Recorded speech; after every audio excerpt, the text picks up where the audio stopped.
In her review last year of the musical finale of TV's Transparent, film critic Emily Vanderwerf concluded that the series was not meant for her.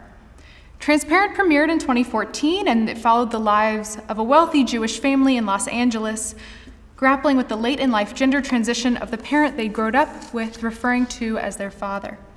The show's run coincided with Vanderwerf's own coming out and gender transition. And in a review, she noted that Transparent became art that she had almost outgrown. The narrative felt much more true, not to her experience as a trans woman, but instead to that of her wife. With great empathy, Vanderwerf concluded her review with an anecdote about watching her wife sob along to the series finale and surmising that for better or for worse, the story that she was watching and that was being told was hers and not Emily's. For many different viewers, Transparent was an incredible representation of a certain kind of American Jewish life, or representation that centered the experiences of the family members of trans people rather than trans people themselves. The story was powerful for Vanderwerf's wife because she saw her own experience reflected back to her in the show's narrative, but Vanderwerf herself felt that she was watching through a pane of glass. The show didn't hold space for the complexity or the truth of her story. Media isn't the only place that we go to seek ourselves represented in all of our multifacetedness. But wherever we seek it out, this experience is a deeply spiritual one, reflected of all places in the Transparent musical finale. The TV show named this same search for being seen explicitly, expressed through a reworded version of the opening verses of Parshat Lech Lecha. Run from your father's house, there's a land that I will show you. I will make your name a blessing as you float on out. Run from your father's house, and when you get home, you won't be alone.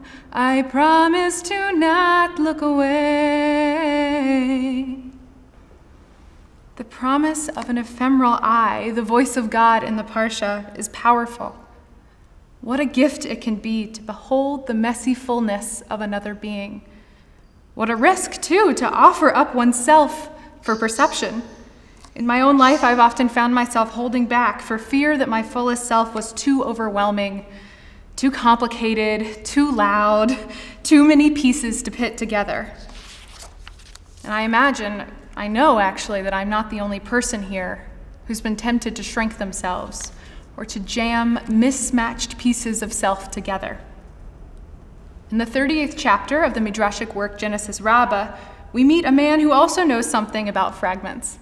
His name is Avram. He lives in the land of Haran, and one day he's asked to mind his father Terach's workshop. Terach, the Midrash is quick to relate, is an Oved Salamim. He not only worships idols, but he actually manufactures them. Avram, the text made clear, does not take well to this task. He taunts every single one of his father's customers, and then when the shop is empty, he grabs a stick and he smashes every idol in his father's shop, save one. Terach returns home to find his workshop empty of customers and full of the remains of broken statues. To avoid blame, Avram initially accuses the idols of smashing one another, and the conflict only intensifies when Avram tricks his father into admitting that the figures actually pose no power of their own. The Midrash narrates for us that this argument between father and son escalates throughout their community, culminating in a theological showdown between Avram and none other than the king Nimrod. There, Avram's zealous monotheism preserves him even in the midst of the king's fiery oven. And this story is too rich of a narrative to remain only in Genesis Rabbah, and versions of the tale can actually be found in Surah Al-Anbiya in the Quran, and even the Ladino song Cuando el Rey Nimrod. In each iteration, the character of Avram takes on slightly different elements. In the Midrash, Avram's Hebrew drips with sarcasm and with rabbinic rhetorical subtlety, whereas in the Quran, his Arabic is much more forthright and sincere. In the Ladino ballad, Avram lives in an anachronistic Jewish quarter, and his story is actually accompanied by a prologue featuring his mother's swift and decisive thinking to save her child in a kingdom that is ready to slaughter Jewish youth. Each retelling in the mouths and ears of a new community shapes the narrative of Avram to recreate the fierce monotheist in their own linguistic and cultural frame. The story of Avram is powerful not only in its religious vibrancy and resonance, but in its flexibility. The way the narrative can shift and stretch not only to instruct its listeners, but to reflect back a powerful message that is all the more authentic because it appears in our own image. In its telling and retelling, the narrative of Avram and the idols becomes only more powerful as it stretches to hold the cultural complexities of the people who demand to see themselves more fully within it. And perhaps it's the confluence of these factors, of parent-child anxieties, a search for a meaningful encounter with the divine, and everyone's desperate human need to see themselves reflected in the tapestry of communal narrative, the same way that so many Mediterranean cultures have embraced this midrash, and in the way that Emily van der Werf's partner may have needed transparent. Perhaps it is all of these that bring Avram to an altogether different breaking point in the dramatic and literally visceral moment known as the Brit Bein Habitarim, the covenant of the broken pieces. Avram arrives at this moment of covenant already a bit fragmented. Shortly after his heroic rescue of his cousin Lot in the midst of the Battle of the Nine Kings, Avram encounters the Almighty in a vision. It seems that saving his relative may have caused Avram to reflect on his own family more broadly, and he empties his heart out to God over concerns that he is childless and lacks an heir. For a man so ready to chip away and eventually wholly break with the customs of his family, the concern about childlessness is existential. As the world's current sole monotheist, he's alone in the universe. Famously, Avram is assured by God that his descendants will be as numerous as the stars in the night sky, and that Avram will inherit the land that God is showing him. Still, Avram presses the Almighty, the unique and unseeable being who has brought him out of his native land and into the unknown. How will I know? He asks. In pursuit of his spiritual ideals, Avram is functionally broken with everything he has come from. He has smashed the family business, and he has left his ancestral home. He's become a lonely adventurer, but doesn't have a secure sense of home or permanence to contextualize his wanderings. It's no surprise that our parsha calls Avram the Ivri, the Hebrew, the Ayin Bet Resh, meaning the foreigner or the person from the other side. Here he is now both the inventive boundary crosser, but also the person who is always from somewhere else, standing apart. Avram confronts the unified God who has transformed his life, and we can imagine him begging for this ultimate unity to share a little bit of internal harmony with him, God's deeply fragmented servant. God does not respond with reassurance. Instead, the divine demands even more brokenness, and he dictates to Avram a sacrificial recipe. An odd set of directions, even by biblical standards. Avram is to take a sampling of 3-year-old animals and a pair of birds, and to slice these animals right down the middle on an altar. Carrion-eating birds swoop down to snatch up the viscera, but Avram waves them off for hours. Finally, night falls, and both an exhaustion and a dark dread descend on Avram's shoulders. What on earth is happening? Suddenly, the prophet receives a message. His descendants will sojourn in a land that is not theirs, and they will suffer before coming back to the land where Avram now stands. But Avram is told that he personally will enjoy a long life as well as a peaceful death. If this were not enough, the setting sun brings an even more expansive vision. In the midst of the darkness, our hero suddenly sees a smoking oven and a torch of fire, with the torch passing between the slaughtered pieces of the sacrificial bodies. While the plain text of the Torah offers little clue as to what on earth is transpiring, the 12th century commentator Rashi, our own beacon of textual meaning, draws on the prophetic narrative in the book of Ezekiel to tell us that this is no ordinary fire. The fiery torch transversing these fragmented pieces is no less than a vision of the Shekhinah, God's indwelling presence. Over and over again, Avram wrestles with crucial questions of theology and family. How can one splintered man hold within him the sparks and seeds of an entire people? And what on earth can bits of shattered statues and cadavers tell us about a singular but protean divine? God's particular existence seems to be both a driving factor and a source of agitation for Avram. When he's most directly engaging with God's undivided unity, his first response seems to be to shatter something else. Whether smashing idols or tearing his sacrifice apart, our tradition's first monotheist seems compelled to respond to divine totality with earthly and even violent fragmentation. This fragmentation is an energetic one, too. It's not an empty or a passive brokenness, but instead a kind of bustling tearing apart that demands engagement from others, from his Father, from kings, and eventually the divine, until the Shekhinah arrives to greet this complicated man and his heterogeneous offering like a torch on fire to pass between the broken pieces.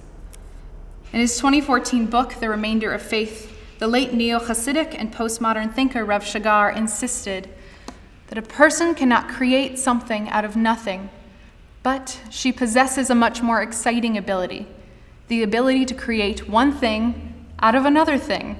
She creates new combinations and constructs out of the fragments and the pieces of existence. Fragmentation, then, may be understood as a vision of the apex of human spiritual creativity.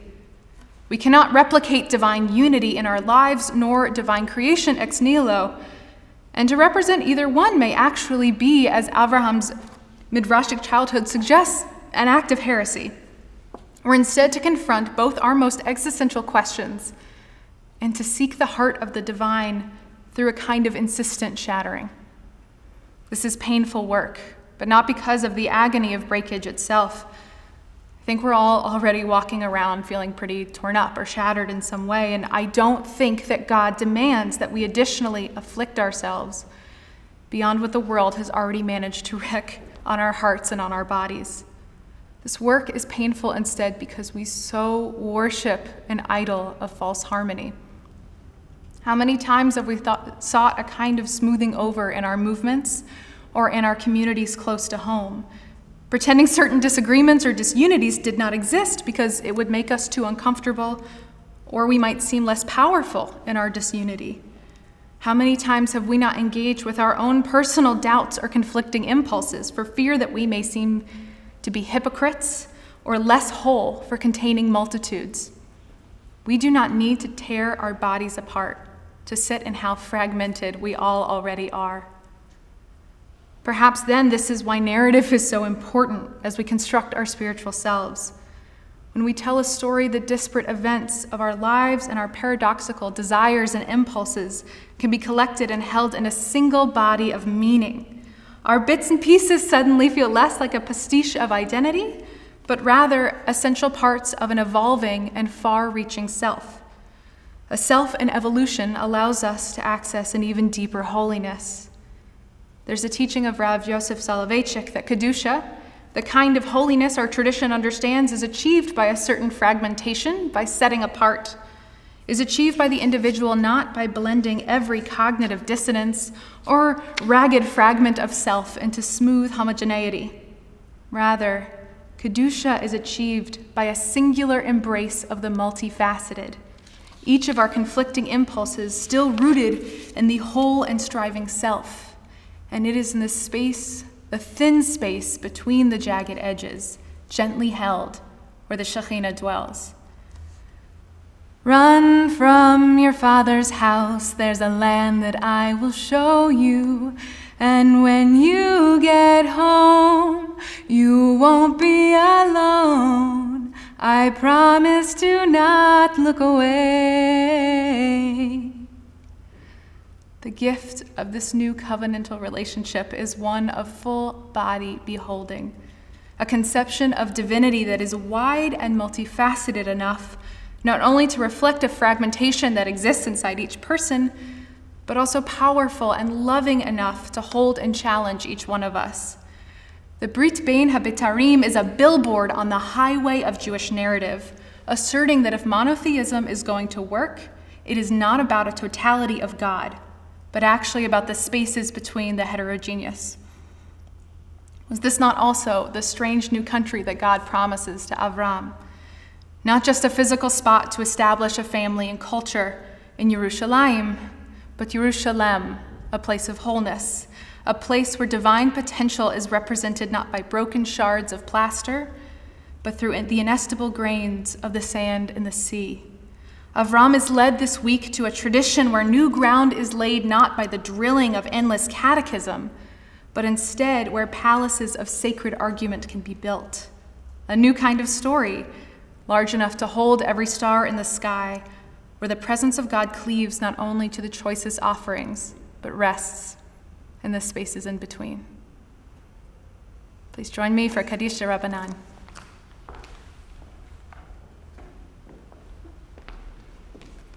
יתגדל ויקדש שמי רבה, וילמד יברח חירותי וימליך מלכותי בחייכון וביומכון ובחיי דחו בית ישראל, בעגלה ובזמן קריב ויאמרו אמן. יהי שמי רבה מבורך לעולם עולמי עולמיה, יתברך וישתבח ויתפאר ויתרומם ויתנשא, ויתהדר ויתעלה ויתהלל שמי דקודשה בריחו. לאלה מכל ברכתה ושירתה, תושבחתה ונחמתה, דמירן בעלמה ויאמרו אמן. על ישראל ועל רבנן ועל תלמידיכון, ועל כל תלמידיכון, וכל מאן דיסקים בו רייתא די ואתרא הדין ודי וכל אתר ואתר, יהי לכון ולכון שלמה רבה, הינה וחיסטה ורחמים וחיים אריכין, ומזונה רוויחה ופלורקנה מן קודם אבוכון די ושמיה ואמרו אמן. יהי שלמה רבה מן שמיה וחיים טובים עלינו ועל כל ישראל ואמרו אמן. יהי עושה שלום במרומיו, הוא ברחמיו יעשה שלום עלינו ועל כל ישראל ועל כל יושבי תבל ואמרו אמן.